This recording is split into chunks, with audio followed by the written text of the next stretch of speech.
அதிசய காரிய சித்தி தாயே ஓம் வாராகி நமோ நமக. அனைவருக்கும் வணக்கம். நான் உங்கள் தோழி கலை. இன்னைக்கு நம்ம சேனல்ல சனிக்கிழமை அன்று செய்ய வேண்டிய ஒரு அற்புதமான பரிகாரம் தான் பார்க்க போறோம். இந்த பரிகாரம் செய்யறதுனால நம்மளை சுத்தி இருக்கக்கூடிய எதிர்மறை ஆற்றல்களை விலக்கி நேர்மறை ஆற்றல்களை ஈர்க்க செய்யும். வீட்டில் இருக்கிறவங்களுக்கு அடிக்கடிக்கு உடம்பு சரியில்லாமல் போகிறது, காரணமே இல்லாமல் வீட்டில் சண்டை சச்சரவு ஏற்பட்டு கொண்டே இருக்குது அப்படின்னு சொல்கிறவங்களுக்கு, மனசு எப்பொழுதுமே ஒரு வித பயத்தோடையே இருக்குது அப்படின்னு சொல்கிறவங்களுக்கும் இந்த பரிகாரம் அற்புதமாக வேலை செய்யும். அது மட்டும் இல்லாமல் தொழில் வியாபாரங்களில் என்னதான் உழைப்பை போட்டாலும் உழைப்புக்கேற்ற ஊதியம் கிடைக்க மாட்டேங்குது அப்படின்னு சொல்கிறவங்களுக்கும் இந்த பரிகாரத்தை நீங்கள் தொழில் வியாபாரம் செய்யக்கூடிய இடத்துல செஞ்சு பாருங்க. கண்டிப்பாக உங்கள் வியாபாரம் பெருகுவதோடு லாபத்தை மட்டுமே ஏற்படுத்தி கொடுக்கும். ரொம்பவே எளிமையாக செய்யக்கூடிய இந்த பரிகாரத்துக்கு 3 பொருட்கள் தான் தேவைப்படும். அது என்னென்ன பொருட்கள், இந்த பரிகாரம் எப்படி செய்யணும், எந்த நேரத்தில் செய்யணும், இது எல்லாமே நாம் இந்த பதிவில் தொடர்ச்சியாக பார்க்கலாம். பதிவுக்குள்ளே போகிறதுக்கு முன்னாடி நம்ம சப்ஸ்கிரைபர் ஆன தோழி அவங்க வீட்டில் வாராகி அன்னை நிகழ்த்திய அற்புதத்தை வாட்ஸ்அப் மூலியமாக நம்ம கூட ஷேர் பண்ணியிருந்தாங்க. அதில் பஞ்சமி அன்று வாராகி அன்னைக்கு ஏற்றிய தீபத்தில் அன்னை ரொம்ப அழகாக அவங்க முகத்தை காட்டி கொடுத்துருக்காங்க. அது மட்டும் இல்லாமல் நம்ம பரிகாரம் செய்து பலன் அடைந்ததையும் ரொம்பவே மகிழ்ச்சியாக ஷேர் பண்ணியிருந்தாங்க. இந்த விளக்கில் தான் வாராகி அன்னையினுடைய முகம் தெரியுது. இன்னுமே கொஞ்சம் நான் ஜூம் பண்ணி காட்டுறேன் பாருங்க. அன்னையினுடைய 2 கண்களும் வராக முகமும் தீபத்தில் ரொம்பவே அழகாக தெரியுது. உங்கள் கண்களுக்கும் இந்த விளக்கில் தெரியறது அன்னையினுடைய முகம்தான் அப்படின்னு தோணுச்சுன்னா ஒரு லைக் பண்ணிடுங்க. சரி, வாங்க இன்னைக்கான பதிவுக்குள்ளே போயிடலாம். இந்த பரிகாரம் செய்யறதுக்கு 1 டீஸ்பூன் அளவுக்கு கருப்பு எள் தேவைப்படும். கருப்பு எள் தான் எடுக்கணும்.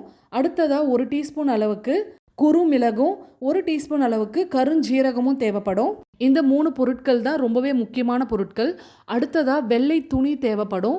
இந்த காடா துணி அப்படின்னு சொல்லுவாங்கல்ல, அதில் 3 துண்டாக கட் பண்ணி எடுத்துக்கோங்க, சின்ன சின்னதாக. அப்படி இல்லைனாலும் இந்த ரேஷனில் கொடுப்பாங்க பாருங்கள் வேஷ்டி, அதை கூட நீங்கள் சின்ன சின்னதாக கட் பண்ணி எடுத்துக்கலாம். இப்போது எடுத்திருக்க இந்த 3 பொருட்களையும் ஒவ்வொரு துணியில் தனித்தனியாக வச்சு மூட்டை கட்டி எடுத்துக்கணும். 3 மண்ணாலான அகல் விளக்குகள் தேவைப்படும். ஏற்கனவே பரிகாரங்களுக்கு உபயோகப்படுத்தின அகல் விளக்காக இருந்தாலும் பரவாயில்ல, அதை நல்லா சுத்தம் செய்துட்டு இந்த பரிகாரம் செய்ய பயன்படுத்திக்கோங்க. டைரெக்டாக தரையில் வச்சு இந்த பரிகாரம் செய்யக்கூடாது. அதனால் ஏதாவது ஒரு தட்டு எடுத்துக்கோங்க. அதில் இந்த 3 அகல் விளக்கையும் வச்சுட்டு அடுத்ததாக அந்த 3 மூட்டைகளையும் நல்லெண்ணெயில் நல்லா நினச்சி எடுத்துக்கோங்க. அகலில் எண்ணெய் ஊற்றி நினைக்கக்கூடாது. நினச்சி எடுத்துட்டு அதுக்கப்புறம் அகலில் வைக்கணும். அடுத்து இந்த தட்டை அப்படியே எடுத்துகிட்டு போயிட்டு உங்கள் வீட்டினுடைய வரவேற்பு அறையில் வச்சு தான் இந்த 3 மூட்டைகளையும் எரிய வைக்கணும். சனிக்கிழமை இரவு 8 மணிக்கு மேலே இந்த பரிகாரம் செய்யணும்.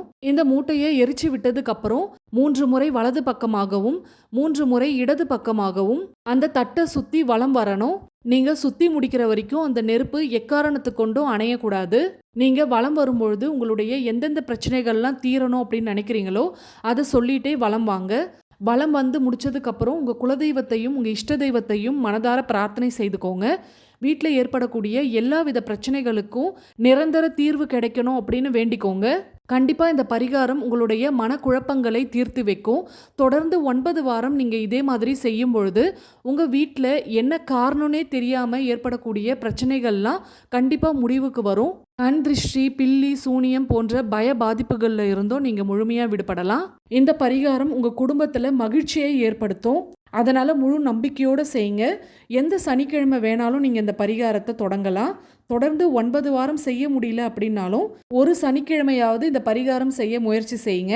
அதுலேயே உங்களுக்கு நல்ல மாற்றங்கள் தெரியும். மாற்றம் தெரியுது அப்படின்னாலே நாம் ஒரு முறை மட்டும் செஞ்சுட்டு விட்டுற மாட்டோம். கண்டிப்பாக மறுவாரமும் முயற்சி செய்வோம். இந்த மாதிரி நீங்கள் ஒவ்வொரு வாரங்களும் செய்யும் பொழுது கண்டிப்பாக உங்கள் மனதிற்கு திருப்தி ஏற்படும். இந்த பரிகாரம் செய்யறதா இருந்தாலும் அதை முழு நம்பிக்கையோடு செய்யுங்க. அப்போதான் அதற்கான பலன் நமக்கு ரொம்ப சீக்கிரமே கிடைக்கும். 3 அகல் விளக்குலையும் வச்ச பொருட்கள் எரிந்து அடங்கினதுக்கப்புறம் தண்ணியில் கரைச்சி கால்படாத இடத்துல ஊற்றிருங்க. இன்னைக்கான இந்த பதிவு உங்களுக்கு பயனுள்ளதாக இருந்திருக்கும் அப்படின்னு நம்புகிறேன். பயனுள்ளதாக இருந்திருந்தால் ஒரு லைக் பண்ணிவிட்டு அப்படியே உங்கள் ஃப்ரெண்ட்ஸ் அண்ட் ஃபேமிலிக்கும் ஷேர் பண்ணிவிடுங்க. மறக்காமல் சப்ஸ்கிரைப் பண்ணிவிட்டு பக்கத்தில் இருக்க பெல் சிம்பிளை கிளிக் பண்ணிவிட்டு அதில் ஆல்னு கொடுங்க. மீண்டும் அடுத்த பதிவில் சந்திப்போம். அதுவரை நன்றி, வணக்கம்.